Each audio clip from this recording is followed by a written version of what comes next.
to walk around like this, not feeling, not caring, just like so defensive, anticipating the next attack. We've turned the emotions into something that's a bad thing. I believe that power is a bad thing. That power is about abusing others, getting people to do what you want them to do, like by force, by fear. Like they are run by their ego. Their ego drives their life and everything. Manipulating other people and controlling other people. So we end up doing this. Come here, but not too close.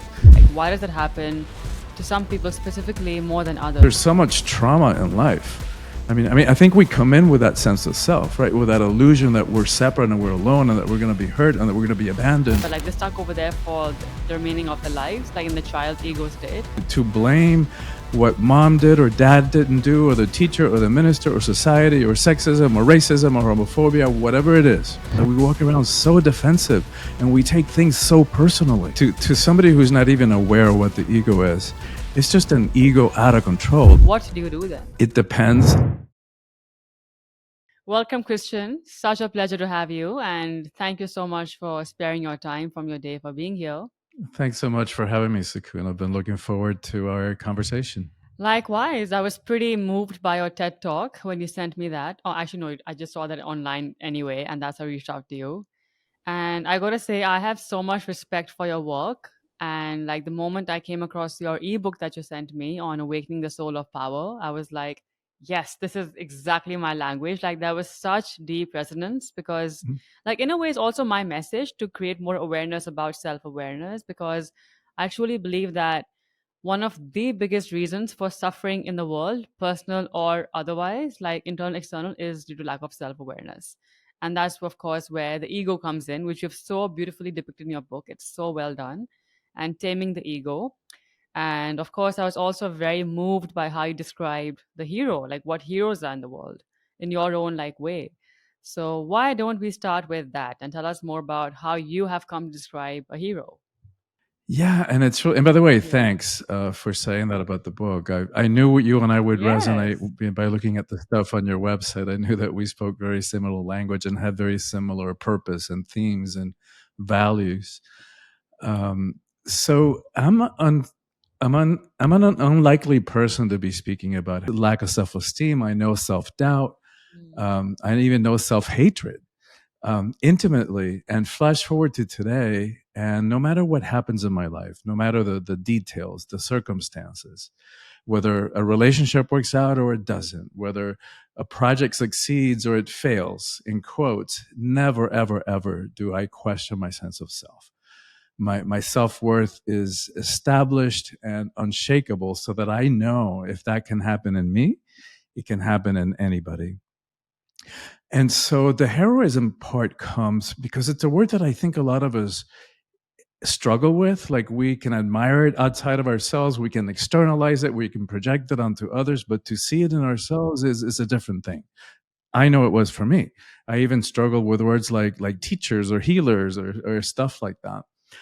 And I think the pandemic kind of, for most of us, I think we would think of a warrior or an astronaut, somebody who actually places themselves in danger in order to serve or to take care of others or to rescue others, first responders. And I think the pandemic kind of expanded that for all of us. I think we now include healthcare practitioners, and maybe even some of the grocery store clerks that made so many sacrifices to keep the rest of us going and fed and taken care of.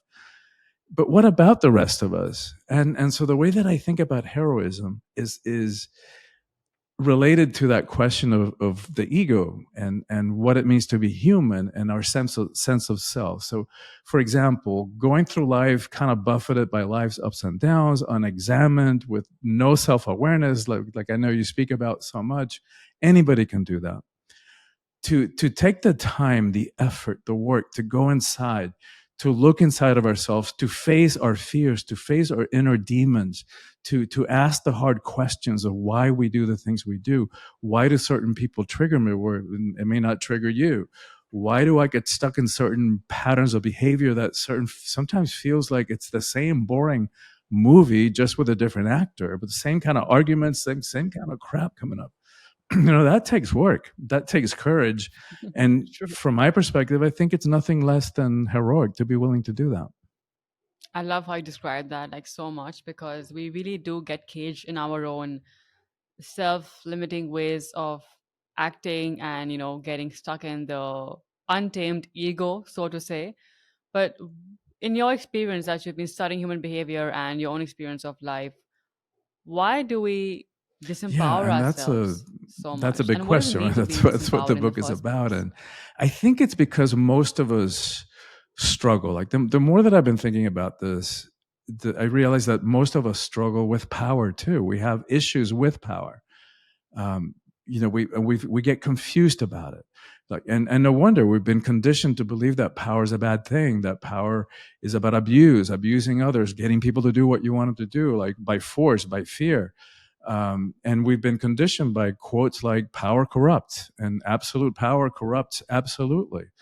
But what they didn't tell us about Lord Acton's quote, about those words, is that he was speaking specifically about political power, not the personal power that you and I are talking about, and help people step into. And so when you combine that with the fact that we've also been conditioned to make the emotions weakness, right? We've turned the emotions into something that's a bad thing.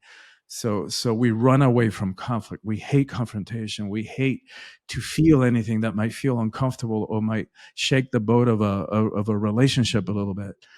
And so when you put all that into a mix, what happens is that we end up giving away our power. How many times have we said yes to something when inside it really wasn't okay with us? We really didn't want to do that. But to maintain that semblance of peace, or to, because we fear rejection or whatever might be going on under the surface, we override our true feelings, our desires, sometimes even our dreams, our preferences, and we settle for less. We settle for an illusion of security because it's just a very false sense of security. Um, and we settle for like crumbs of pseudo love, because as long as we're presenting ourselves as something other than we are authentically, anything that we're getting in return cannot be authentic either. So it's fake love that we're getting back. And so it's not a really, really good strategy. It's not very effective. And so what I write about in this book and teach in my workshops and my retreats is, how do we do it in a different way? How do we step into power in a way that doesn't require, that's not about fear, about force, about domination, about manipulation? How do we step into power in a way that doesn't require that we push anybody down, step on them, in order for us to feel powerful? It's so okay you said this towards the end because we really, when we don't feel whole within ourselves and haven't done the work, which of course is very scary and Exactly. confrontational, we will find other ways to exert our power in a very unhealthy way. I mean, we really will deconstruct the ego because that's one of my favorite topics, to just dive deeper into why the ego is there, its role, and its unhealthy ways it shows up in sometimes. And I guess, like I said, because its work is as scary as it is, then we fall easy to playing the victim, right? That becomes the most easiest defense mechanism of ours. Blame the world and project blame onto everyone else in your surroundings Oh, than taking responsibility. And how many people actually do that? you're not Very messing few. around. That's why You're self-awareness going is such a right rare for the skill to have. jugular, It's right? To insane. Like me, just like how in over powerful it 30 years of doing this kind of is. work, I think that that's what Yes. most people struggle with on this journey of empowerment, of discovering who we are, self-discovery, self-expression. I think that is the hardest thing. And it's a lot easier to talk about heroism, right? To blame what mom did or dad didn't do, or the teacher or the minister or society or sexism or racism or homophobia, whatever it is. Whenever we hold anyone or anything outside of us responsible for our state of being, we just gave our power away, right? And we keep ourselves stuck in that victim place, which is very disempowered. And that's not to deny that people do horrible things to each other, and it's not to deny that the system is not set up fairly, which it's not. But it doesn't matter, right? It just means that, if as long as we're blaming others or something or system for our lack of happiness, for our lack of fulfillment, for our situation, we just gave our power away. We just gave it away. I also found a very useful insight from your chapter, from one of your chapters in the book, which is about like how we also sabotage ourselves, like putting things off or procrastinating. And that's to do with the ego, which one would not really correlate with, right? Because you're just saying you're being lazy, but then you also mentioned that the ego has a role to play over there. How do the two correlate? Yeah, Like well, I mean, that's not a huge showing up for question too. So yourself, let's talk and a little bit where about does the ego, ego fit and in we here? don't have the time to really dive into it, um, because it's a big conversation. There's a lot of confusion about what the ego is. For those of us who know the word, we might think arrogance, inflated sense of self, and it is that for sure, but it is Mm. so much more than that.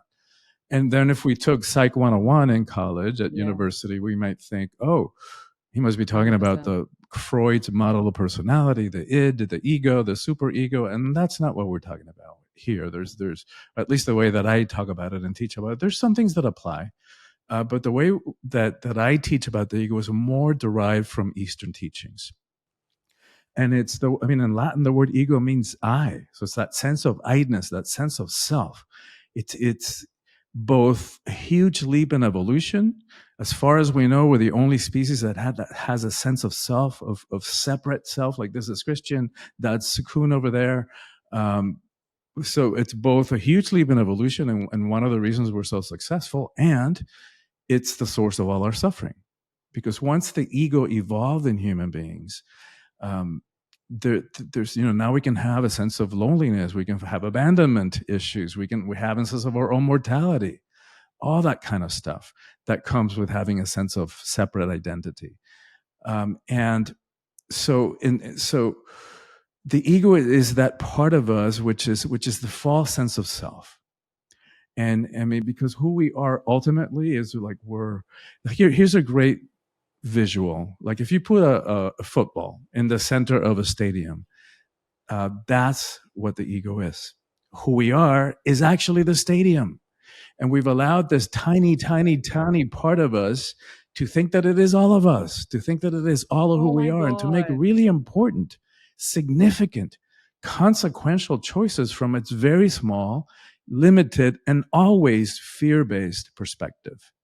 And so it's a problem. And, you know, there's some teachings that say you got to kill the ego, you got to annihilate it. I don't think that's the way it works, because it's not a bad thing to have a sense of self. As long as you remember who you really are, as long as you are aware of that and you're not giving your power away to its limited perspectives. My feeling about it, my understanding of it, is that it's not about getting rid of it. It's about putting it in its place. So rather than the ego has usurped the place of the sun, and it thinks that it is the sun. Whereas what we're going for is like taking it out of its place and letting it realize, like, hey, you're not the sun. You're not making all these calls about what we do and what kind of lives we have. You're in service to and in orbit around the sun, which is, call it, you know, our authentic selves, the higher self, the soul, whatever you want to call it, who we really are in our essence. Yeah. I was gonna ask because so like this word gets dropped a lot, especially in the social media world, like be authentic self. And I'd love to know from Yeah, you how and you and that to describe me is also what it means to related be your to authentic what the self. ego is and its functions. Because most of us wear a lot of different masks, right? We show up this way at work, we're this way at home with our partners or our spouses, we're this way with our kids, this way with our parents, and it's exhausting, right? To remember so many different ways that we are, and we come up with these pseudo Yeah. ways of being, you know, these that are connected to the way that we're conditioning, or internalized expectations of what we think our parents wanted from us, what we think society or culture or religion expect from us, what societal roles are defined, you know, gender roles, all that kind of stuff. And so we internalize that and come up with this Mhm. false sense of self, this false persona, which is one of those masks that we wear. So that's part of the reason we're so many of us are unfulfilled, because even if we're great actors and we're putting on a great show, deep down inside, when we're less than authentically who we are, it's it leaves a bad taste in the mouth. Sometimes we walk away from an interaction or a relationship like just wanting to take a shower because we know that we're not being authentically ourselves. Well, But it's exactly what is our it's a authentic self? Because heroic we juggle process of between so many discovery, roles you've just right? It's highlighted. going to be What different is for really each one of authentic? us, like who we really are. And it begins. We can start that process, with a more surface, like discovering who we are. Because if you would have asked me that 30 years ago, I had no idea. I had no idea. I had no idea even of what I was feeling. And mind you, my dad was a psychiatrist. So you would think, that I would have had more self awareness than most. But no, it's part of the conditioning of society. We're all assuming these roles that aren't who we really are. And by the way, this doesn't mean that we have to share everything, every thought that crosses our minds, or our deepest, darkest secrets with everybody. No, of course not. We always maintain choice about how much and what we say to whom and when and where. But we do get to show up exactly as we are, wherever we are, and that is such a relief.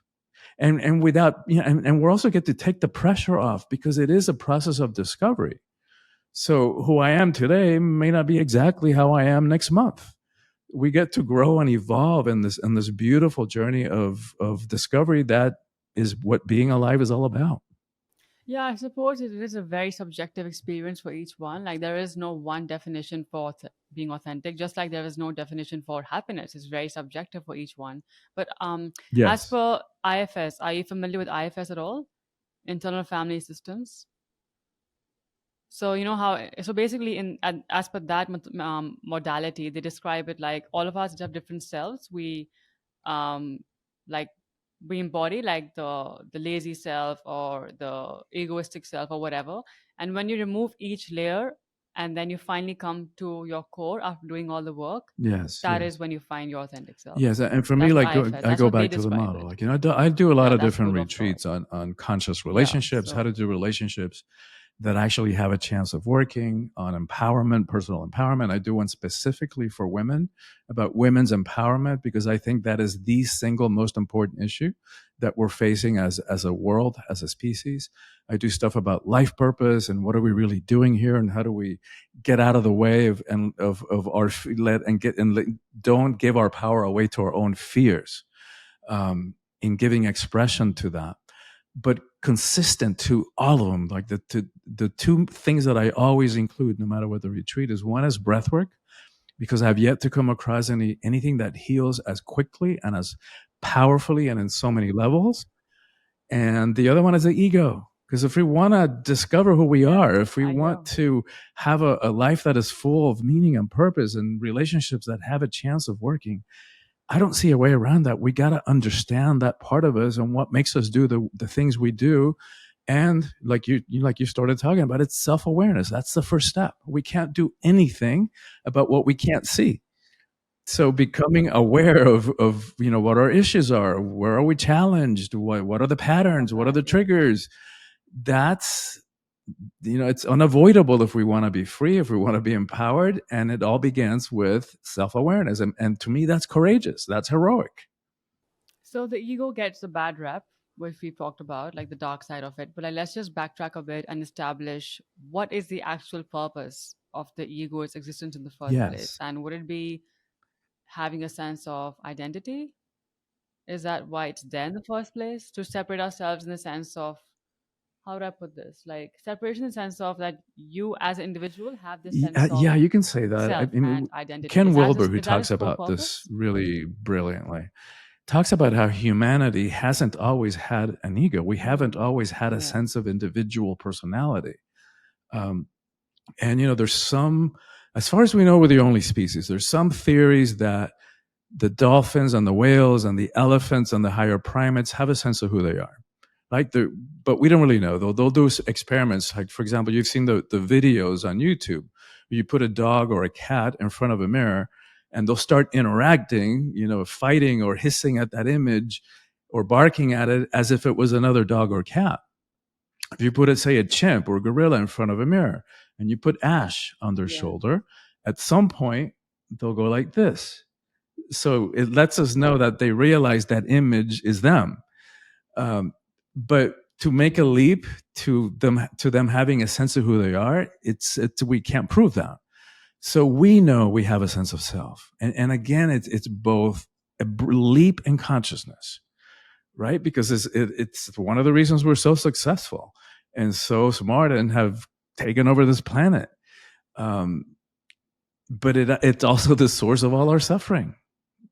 So the job, our job is in this current phase of our evolution, is realizing what the ego is, and realizing that that is not all of who we are. That is just part of who we are, and that we don't have to make choices from its very limited perspective. Because all the stuff that gets us into trouble in relationships, reactivity, defensiveness, that sense of victimization that you were talking about, pointing the finger, the control stuff, pointing, blaming the finger, the pointed Blame. finger of blame, the control issues, all that stuff, fear of abandonment, fear of getting hurt. Like how many people we sabotage our relationships because we fear we're going to get hurt, or that it's not going to work out, or that it's going to end up in divorce. But we still want to be with somebody. Of course, we want to be with somebody. So we end up doing this. Come here, come here, come here, but not too close. Can come this way, not too close. So that's how we sabotage ourselves and our lives and our relationships. We end up falling in love with people, or attracting people who are not a match, who are not available, who live on the other side of the world, or who are just, they're already with somebody else, or they're just not there. And so, and the sad thing is that most of the stuff is going on unconsciously. We're not even aware of why we do the things we do. And so going back to the importance that you place in Very. your work and that I place in mine about self-awareness, first step, unavoidable, no way around it. Nobody else can do it for us. So we can't, in the context of relationships, we No. really Mm-mm. can't make or get someone else to tame their ego, can we? That's so difficult though. Like if you like married or have a partner or even like a parental figure and they're being extreme, like they are run by Well, their ego. hopefully Their get ego them to go drives their to life and one of my everything. retreats, or one of What do your you do to do then some coaching with you. besides Yeah, you separating can. from them? To somebody who's not even aware of what the ego is, it's just an ego out of control. It's an ego run amok, doing all the things all its shenanigans Yeah. and machinations, and its attempts at manipulating other people and controlling other people. It's like, no wonder we have relationship stuff. Um, and so you can't say, look, you're just being your ego right now, because that ego that doesn't even know that's an ego is just going to defend.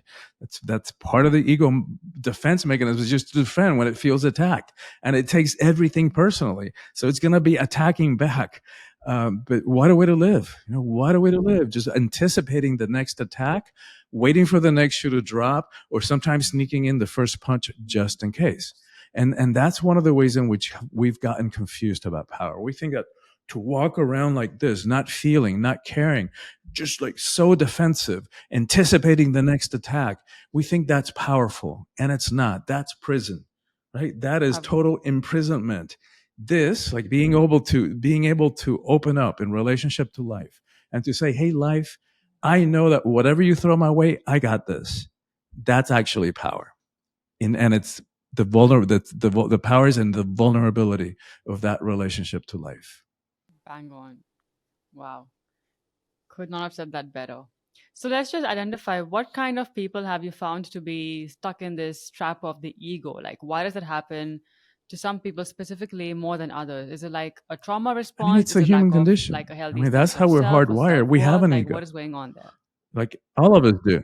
Yeah, but when it's completely out of control and it's running your Yeah, I relationships, mean, running your lives, and it's just there's not so healthy, much like, why trauma does in that happen life. from your I experience? think we come in with that sense of self, right? With that illusion that we're separate and we're alone, and that we're going to be hurt, and that we're going to be abandoned, and it's kind of hardwired that way, because for the first years of life, we're totally dependent on others. Unlike other species, where the babies pop out and they're like ready to walk and run right away. We have a long, years of dependency, and I mean, that's just the way it is. And then all the stuff that happens to us, and our parents, with the best of intentions, they did the best that they could, and based on the way they were raised and their parents before they were raised, it's like it's Screw pretty up sometimes. unavoidable to be Yes. wounded and to pass on wounds from generation to generation, psychological and emotional wounds, which then we start acting out on, and we start protecting ourselves from. And because most of it is unconscious, like we're not even aware of why we do the things we do, then we're also projecting this stuff, right? We have blind spots on the back of our head, which we're never going to see, right? Because if I look in this mirror in front of me, it's back there. If I turn that way, now it goes the other way. But boy, can I see it in you, right? And so we end up projecting and judging and making wrong what's over there that's Yeah, also over here exactly. in some other way. It can be really subtle. And that's like, if you want to do relationships consciously, it's a pretty safe bet, right? The more whatever they do gets us, the clearer that it is that we're also doing that in some way, that it's in here too in some way, and it can be very subtle. It doesn't have to look exactly the same way. I think that makes perfect sense because conscious is where the work lies. Conscious is what takes effort. Because I think inherently we are pretty egoistic beings. Like kids Yeah. are very egoistic. Like they think the whole world is around their experience, right? They're the center of it. Like get no attention, you create a tantrum, you want everything given to you first. So adulting, I guess, is a part of that. But unfortunately, some people just never like they're stuck over there for the remaining of their lives, like in the child ego state. And it Oh my does take God. effort to consciously be a fully grown and responsible adult. For So yeah, I would sure. just say For our sure. default It's state what we are, and we is don't even our know it. ego state. I don't even know I don't what know the if you agree with percentage me. is, but it's Yeah, a I just very small realized that one. percentage of humans who know what the ego is and how it works, and also how to break free from its self-made prison. And that's why I wrote that book, because I feel that it's critically important for us to understand that. Because to the ego we can blame, right? The ego is the source of all war and all divorce, right? That is the cause of it all. And because the ego is also very Yes, possessive, like I was gonna say. when I've taught it to to younger humans, my nieces and nephews, I use that image from Finding Nemo, of the seagulls on the fishing pier. Mine, right? The ego is like, it's mine, and Yeah, I in this, read. whether it's land or my God is the only one. It's what I call the theological pissing contest. My God is bigger than yours. It's all from a very, very limited perspective, all coming from the place of ego. So tell me then, how would you differentiate between having an ego and Oh, that's a standing really up good for yourself? question. Like in a way, It a healthy depends on the come self-esteem. Like from, where's the right? difference then? What's driving it, right? And that's where it gets subtlety, and it's not black and white. There's definitely gray areas, and it takes self awareness, right? And so whenever we find ourselves reacting, right? You said something to me, I'm going to say something to you right back. You hurt me, I'm going to hurt you back. That's ego reactivity, right? That's 100% realm of the ego. Even if we're right? The ego also has a very strong need to be right. And it doesn't matter, even when it is right. If we're coming from that place that we're proving needing to be right, that's ego. And that's what we get stuck in so many arguments and so much conflict. And so for sure. Self-righteousness. You talk about For this in the sure. book. And It's the like you're biggest saying, cause of we're talking about suffering. Yeah, empowerment. thinking So it's they not should do this and about they should do becoming a that. doormat. On the contrary, but we can say, right? We can take a stand for what we feel is Hmm. right. We can take a stand for what we want, what we believe in, and not be coming from a place of ego, right? And here's some of the ways here, like some of the ways that you can tell who's talking What would inside it of look our like? heads. Whenever we find ourselves building a case, right? I say that I kid around that the ego went to law school, right? So it's always building a case as to prove as to why it's right. So whenever we're pulling from here, pulling from past experiences to make a case, pulling big words and big concepts, ego, right? No question. The voice of the stadium, right? Call it the higher self or our authentic self, whatever you want to call it. It's that still, quiet voice inside that we also have. Yeah, call it intuition, call it the soul, call it whatever you want to call it. It's the voice of authenticity, and its language is very different. It's very simple. So it'll say things like yes, nope, do this. I wouldn't go there. When do we get into trouble? When we override it, right? And we go there anyway, every time. And so that's how we begin to understand in ourselves that whenever we're saying something and it's really charged, that's ego.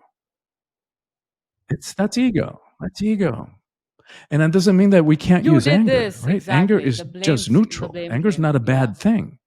That because like we were saying earlier, we've been conditioned to make the emotions bad. And the emotions aren't good, they're not bad, they're not strength, they're not weakness. Emotions are neutral. Emotions are energy like everything else in creation. Mhm. Depending on how we express those emotions, they have a good or not so good effect.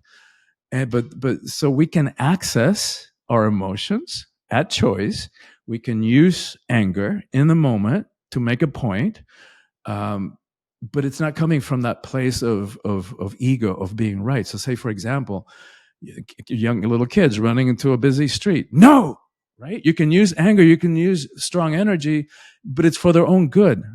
That is not to prove superiority or rightness. It's to make a point.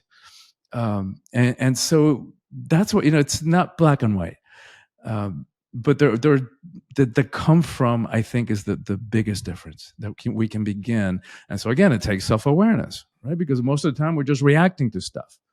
We're going through life and we're reacting to other people and reacting to situations and circumstances. And what are we to go? What are we to live? It's like totally at the effect and the power of other people with their very limited perspectives. Because the most tragic part about this to me is that we're giving our power away to people who have even less of a clue. That's very well put. Exactly. So you're living a very disempowered way of being, and I've normalized that for whatever reason. Breathwork is So where I mean, does it's a big breath work umbrella fit into term, all of right? So this? anybody who's ever been to a yoga class has done breathwork, right? There's different breathing techniques, breathing practices that have different purposes, different intentions. Like you can use your breath to calm down, to bring yourself to sleep, to relax. And then if you can, there's other breathing modalities that are more energizing that you can use right before an important meeting or a difficult conversation, that are more centering. I asked that.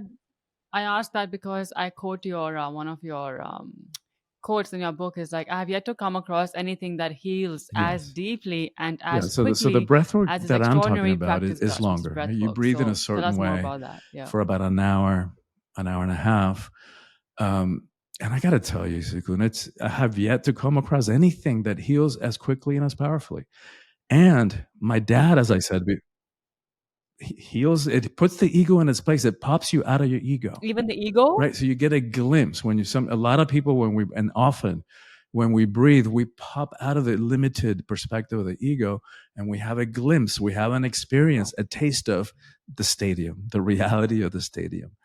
And so those are the extra benefits, the healing that happens. I have yet to come across anything that heals past trauma as quickly. And I work with people that have gone through severe trauma, rape, sexual abuse, like violent stuff that people deal with. People do horrible things to each other, and it gets healed. Like it gets healed. How? Tell us more. What's That's the happening in the ultimate brain and the body question. They that haven't trauma and the studied ego what's itself is happening in the transcended? Like brain what's happening in that in the sense? same way that they've done a lot of studies, a lot of research on meditation. I imagine there's going to be a lot of similarities, but I don't think it quite Yeah. captures how it heals The trauma, psychedelics. emotional trauma. And I need to say, it also heals physically. And I know that sounds too good to be true. I know that. But I can't argue with the results. I've been doing this for over 30 years all over the world, and it works. People have physical healings. And so my understanding of it is more from a spiritual, or say psycho-spiritual perspective. And when we breathe in this concern, I mean, and you think about it from a spiritual perspective, in most religions, in most spiritual traditions in the world, and even some secular languages, the same word, one word, can mean breath or it can mean spirit, depending on how it's used. And so I think ultimately that's how it works. That's what it explains. The breath is our most loyal, our most faithful companion on this journey of embodiment, and we take it for granted. We don't even think about taking a breath, which is a good thing because a lot of us would forget. But to me, what is so important is that we start shifting our relationship with our breath, because it is life. Breath is life. It's what keeps us alive. So it doesn't make sense to take it for granted. For And we do. sure. It's one of the most For sure, and I mean, we can untapped have so resources many we have stories about within healings ourselves. of trauma, of relationships, even the physical ones that are the hardest ones for me to believe. But it works. It works. Like, let me tell you the story, which I can't remember if I told it in the TEDx talk. It's a short story. My What's teacher, been your the experience woman with that I learned breathwork? this Yeah. practice from, when she was doing it for the first time, she was just breathing. She was doing a one-on-one session. You can do also groups, and so at some point, she heard the facilitator snap her fingers.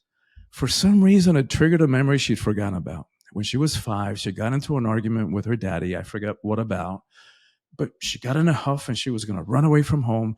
And she got in a little bike and started pedaling, and she hit a hole or something, fell over, broke her nose, was black and blue for like 3 weeks. At the end of the session, she turned to the woman and she goes, "How did you know to snap your fingers in that moment? It triggered this whole memory I'd forgotten about. And then I made all these connections about how that experience impacted my relationship with men throughout my life."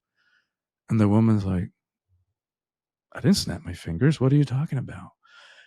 What they figured out she'd heard was the cracking of the bone.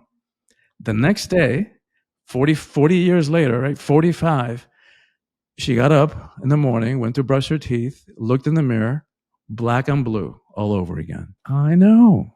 Not for 3 weeks, but for a few days while the body, corrected itself What? and healed itself. That's How that insane. happens from just breathing, I don't know. I don't know. But it works.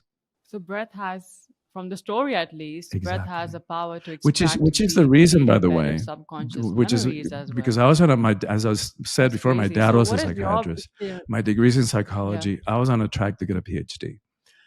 When I discovered this breathing practice for the first time, I jumped tracks. I never went for the PhD because it works so fast. And with all due respect to psychotherapy, right? All due respect, with the right person, the right therapist with clear goals and intentions, it can be incredibly supportive. And we all know you can sit on somebody's couch for 10, 20, 30 years at a time because they come to me and nothing really happens. Why is that? Because the trauma no longer lives up here, right? The trauma has been somaticized and lives in the body. So no amount of talking about it, talking at it, is going to get to it. So a practice like breath work bypasses the mind and then clears the trauma from the body energetically. I have a lot of therapists who send people to me because of that. It's a great adjunct to therapy because especially with people who are plateaued, who are stuck, Wow. pops you out of that. But no, not every day. I wouldn't And did you use it say every it's day. a When I minimum do, of it's an hour and a powerful, half of and breath work you every need some day? time for integration. So when I do a weekend retreat, I do it 4 times, Yeah, right? One each day. sure. Um, but it's you have a contained environment for that. It's Got it. dedicated for that. The most I ever did it was every day for 2 weeks. By the end of 2 weeks, I was in a great kind of peaceful place, but it was hard to function. It was hard to get things. I was ungrounded. So did your personal journey of transformation begin with breath work as well? That's a good question. I don't know that it began, but it really expedited it. Like it really catalyzed it. Like in a way, I had been a searcher like you. I know that you've been a searcher for most of your life, most of my life. So I had been doing that. But when I discovered breathwork, that was a life changer. Like that was the tool that I was looking for. So that in combination with understanding the ego is like, wow, that's what I needed to know. And not to say that there aren't other paths to freedom, but from my perspective, with those two things are enough to free yourself. And understanding the ego, understanding how the ego works, Which which dude, is breath which work is and the not just taming. understanding it, but right, like once you understand and So you did see you how it like works, always have then the rest of it is practice, right? Going through life. Oh, there it is. I was about to react and say something that I would probably regret, right? Because I felt hurt. your story of your mom Yeah, was so funny when you both reacted. It was so funny. The shopping experience, that was hilarious. Such a good yeah, example exactly. of But you're aware, like you had the awareness that, okay, I'm in my ego right now. And my question is, did you always, I think like, I've have you always always had, I was had always this a knack seeker, like even for as a kid. self-awareness or And what? I always had a sense of mission, um, which I've, translated in different ways in different points in my life. I grew up in a very Catholic family. So initially my earliest heroes besides Tarzan were the Christian saints. Right? So I grew up, thinking that I was going to be a priest. I went to a, Catholic, a Jesuit high school, then realized that religion didn't have enough room for me, that it was Yeah. containing me. And so I realized that, as a gay man in particular, and then I realized that, I went for, like many of us, I threw the baby out with a baptismal water. In my 20s, I wanted nothing to do with religion, didn't know that there was a difference between religion, dogmatic religion, you know, and spirituality, which I think we all are spiritual. Um, and I mean, that's another whole huge conversation.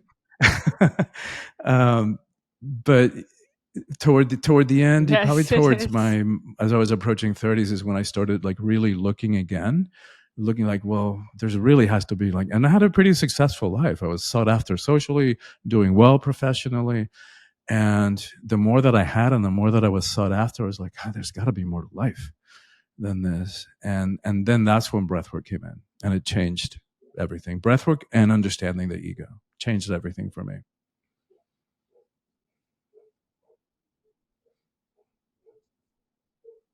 Beautiful.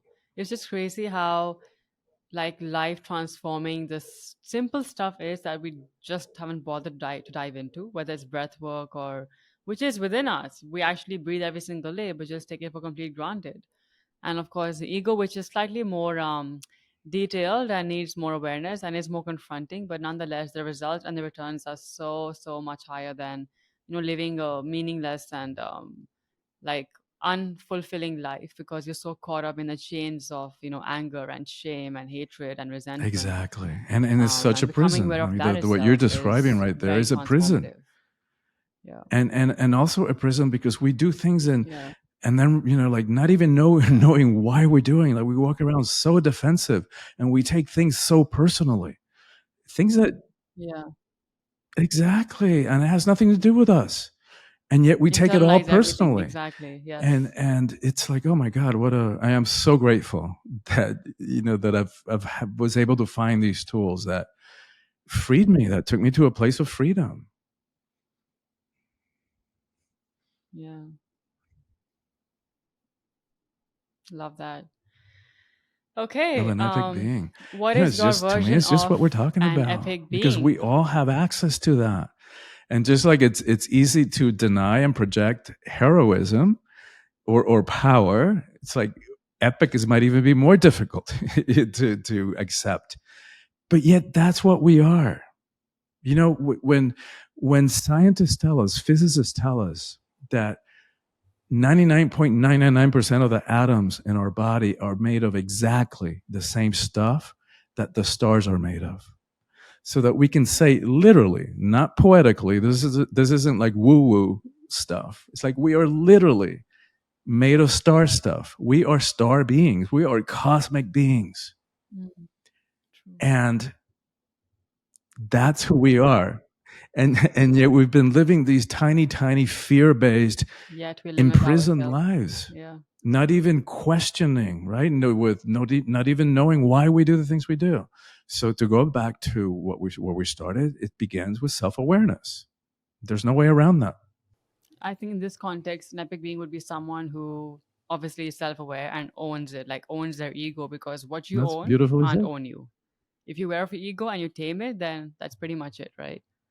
And also the fact that I think my key takeaway from this conversation is if we look beyond ourselves in the ego That's light, right. then we are far more expansive than we give ourselves credit for. Yeah. We're Yeah. very We've got expansive no beings. Like you idea gave the stadium and the who we football really are. analogy. Beautiful. I love that. And what We're a very beautiful vast. journey of discovery and exploration to discover that and to free Yeah. ourselves from the little prison of the little baseball. Yeah. Thanks for And asking where that, can people Sikun. find out more about your beautiful Probably my work and all the work website, that you do in your universe, Crystal? soulfulpower.com, SOULFULPOWER. soulfulpower.com, and from there they can access my social media. And for your audience, anybody who goes to soulfulpower.com and who gets on my email list, we'll send them a sample chapter from the book, and it's this chapter that talks about what it means to be a hero in the 21st century. Um, we'll send them a guided meditation that I created in the midst of the pandemic that talks about how do we find a place of trust in the midst of chaos. And we'll send them some practices, some questions designed to integrate those teachings, because in a sense we don't need any more information. We've got information overload. What we need is transformation, and that only comes from really taking on, from living from a set of teachings. And so that's what those questions are designed to do. The type of questions that you and I have been talking about that are designed to integrate and to increase self-awareness and why we do the things we do.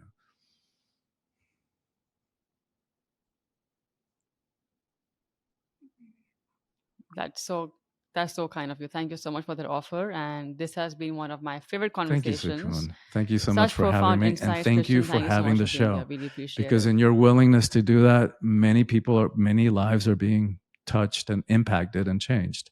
And I do believe that we're all in this together. So thank you. Appreciate that. Thank you so much.